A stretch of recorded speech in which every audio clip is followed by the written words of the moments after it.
दोस्तों स्वागत है आप सभी का हमारे इस वीडियो में। दोस्तों मैं गोविंद जायसवाल। दोस्तों आज का जो हमारा चैप्टर है वो है प्रकाश का अपवर्तन। अब दोस्तों यहाँ पर हम सबसे पहले जान लेते हैं कि प्रकाश का अपवर्तन कहते किसे हैं। दोस्तों जब कोई प्रकाश की किरण एक माध्यम से किसी दूसरे माध्यम में जाती है तो वह अपने मार्ग से विचलित हो जाती है। तो अपने मार्ग से विचलित हो जाने की क्रिया, यही क्रिया कहलाती है प्रकाश का अपवर्तन। अब दोस्तों इस चीज को यहाँ पर हम एक चित्र के माध्यम से समझते हैं। तो दोस्तों यहाँ पर हम मान लेते हैं एक यम1 यम2 एक परत ले लेते हैं। अब ये जो परत है ये सघन माध्यम और विरल माध्यम के बीच का परत है, यानी कि जो ऊपर इस यम1 यम2 के जो ऊपर का परत है ये एक विरल माध्यम है, यानी कि यहाँ पर वायु है। और इस यम1 यम2 के नीचे जो है ये हमारा सघन माध्यम है, यानी कि कांच है। अब यहाँ पर बात उठता है कि यहाँ पर कैसे जान पाए कि वायु विरल माध्यम है और कांच सघन माध्यम है। दोस्तों यहाँ पर जो वायु है इसके जो अणु होते हैं ये बहुत दूर दूर होते हैं, तो दूर दूर होने के कारण ये हो गया विरल माध्यम। और उसके बाद में नीचे जो कांच है, कांच के जो अणु होते हैं वो पास पास होते हैं, तो पास पास होने के कारण ये हमारा हो गया सघन माध्यम। तो कुल मिलाकर ये ऊपर का हमारा हो गया विरल माध्यम और नीचे का हो गया सघन माध्यम। अब यहाँ पर हम क्या करेंगे कि इस यम1 यम2 पर एक हम अभिलंब खींच लेंगे। तो यहाँ पर एक अभिलंब हम यन1 यन2 कुछ इस प्रकार से खींच लेते हैं। अब यहाँ पर इस चित्र में मान लेते हैं कि O बिंदु है एक, और वहाँ से एक प्रकाश की किरण चलती है और आकर इस यम1 यम2 के A बिंदु पर टकराती है।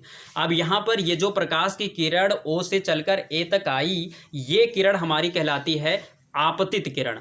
अब यहाँ पर मैं आप सभी को बताना चाहूँगा कि अगर इस किरण को आगे लाना हो तो इसको आना चाहिए इसी के सीध में, लेकिन ये इसके सीध में नहीं आएगी क्योंकि जो नीचे का माध्यम है वो हमारा सघन माध्यम है और जो ऊपर का माध्यम है वो विरल माध्यम है। तो जब ये सघन माध्यम में प्रवेश करेगी तो यहाँ पर इसको ये जो प्रकाश की किरण है ये अभिलंब की ओर झुक जाएगी और ये कुछ बी की ओर चली जाएगी, जबकि इसको जाना चाहिए था कुछ इसके सीध में। तो यहाँ पर ये सीध में न जाकर ये बी की ओर चली जाएगी। अब यहाँ पर ये जो ए से लेकर बी तक ये जो प्रकाश की किरण आई ये हमारी हो गई अपवर्तित किरण। अब यहाँ पर मैं आप सभी को बताना चाहूँगा कि यहाँ पर जो हमको जानकारी मिली वो ये मिली कि जब कोई प्रकाश की किरण विरल माध्यम से सघन माध्यम में जाती है तो वह अभिलंब की ओर झुक जाती है। ये इतनी बात हो गई। अब यहाँ पर मैं आप सभी को बताना चाहूँगा कि ये जो चित्र है, इस चित्र में ये जो ए बिंदु है, इस ए बिंदु को हम बोलते हैं आपतन बिंदु। अब अगर इसको हम परिभाषित करना चाहें तो यहाँ पर हम कह सकते हैं कि जब कोई प्रकाश की किरण जिस बिंदु पर आकर आपतित होती है और उसी बिंदु से यहाँ पर अपवर्तित हो जाती है तो उस बिंदु को हम बोलते हैं आपतन बिंदु। तो ये इतनी बात कंप्लीट हो गई। अब यहाँ पर मैं आप सभी को बताना चाहूँगा कि ये जो आपतित किरण आई है अर्थात OA और उसके बाद में ये जो अभिलंब है इसके बीच में ये जो कोण बनेगा ये हमारा कहलाएगा आपतन कोण, और इसको हम लिखेंगे I से। और उसके बाद में अगर हम नीचे आ जाएँ तो नीचे हमारा ये जो ए से लेकर बी तक एक प्रकाश की किरण आई है, इस किरण और अभिलंब के बीच में जो कोण बनेगा इसको हम बोलेंगे अपवर्तन कोण और इसको लिखेंगे R से। अब यहाँ पर मैं आप सभी को एक चीज़ और भी बताना चाहूँगा कि ये जो आपतन कोण है और ये जो नीचे का अपवर्तन कोण है ये कभी बराबर नहीं हो सकते, यानी कि ये जो I बराबर R नहीं हो सकता, यानी कि I does not equal to R, ये हम लिख सकते हैं। तो ये हमारा उस कंडीशन में हुआ जब प्रकाश किसी विरल माध्यम से सघन माध्यम में जाती है। अब यहाँ पर हम समझेंगे कि जब कोई प्रकाश की किरण किसी सघन माध्यम से विरल माध्यम में आए तब यहाँ पर क्या क्रिया होगी। तो इस चित्र को हटाते हैं और यहाँ पर एक नया चित्र यहाँ पर हम क्रिएट करते हैं। तो यहाँ पर हम मान लेते हैं कि एक परत यम1 यम2 हम यहाँ पर एक ले लेते हैं। अब इसके ऊपर का जो यहाँ पर माध्यम होगा अब ये कांच होगा, यानी कि ये सघन माध्यम होगा, और इसके नीचे का जो माध्यम होगा ये होगा विरल माध्यम, यानी कि ये हो जाएगा वायु। अब यहाँ पर भी हम एक यहाँ पर अभिलंब यन1 यन2 खींच लेते हैं। अब यहाँ पर भी एक बिंदु O है और O से एक प्रकाश की किरण चलती है और आकर यम1 यम2 के A बिंदु पर टकराती है। तो ये जो हमारी OA प्रकाश की किरण है ये हमारा हो जाएगा आपतित किरण। और उसके बाद में अब इसको यहाँ पर नीचे की तरफ अगर खींचना चाहें तो इसको सीध में आना चाहिए, लेकिन अब ये सीध में नहीं आएगी।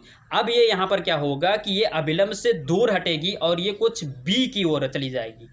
अब यहाँ पर एक बात उठता है कि जो अभी यहाँ पर विरल माध्यम से प्रकाश की किरण चलकर सघन माध्यम में जा रही थी, तो ये जो प्रकाश की किरण चली थी ये अपवर्तित किरण हमारी यहाँ पर अभिलंब की ओर झुक रही थी, और जब ये सघन माध्यम से विरल माध्यम में आ रही है तो ये यहाँ पर अपवर्तित किरण जो है ये हमारी इस अभिलंब से दूर भाग रही है। तो ऐसा क्यों होता है दोस्तों? ये जो प्रकाश की चाल होती है, यानी कि ये जो प्रकाश की किरण आ रही है इसमें एक चाल होता है, और ये चाल जब सघन माध्यम में जब पड़ता है तो इसकी चाल धीमी हो जाती है। इसके कारण से ये यहाँ पर झुक जाता है अभिलंब की ओर, और जैसे ही ये यहाँ पर वायु में या फिर विरल माध्यम में आती है तो इसकी चाल फिर से तीव्र हो जाती है। इस कारण से यहाँ पर ये अभिलंब से दूर हट जाती है।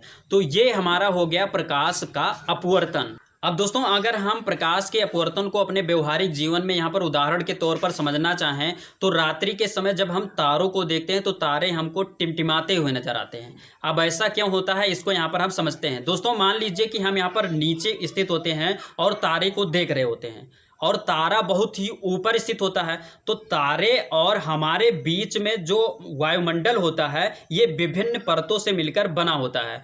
तो इससे क्या होता है कि जो तारे से प्रकाश की किरण चलती है वो इन परतों से होते हुए गुजरती है, और नीचे आते आते यहाँ पर ये अपवर्तित होती है, यानी कि ये विभिन्न परतों पर विभिन्न प्रकार से ये अपवर्तित होती है, और उसके बाद में आकर हमारी आंखों में पड़ती है।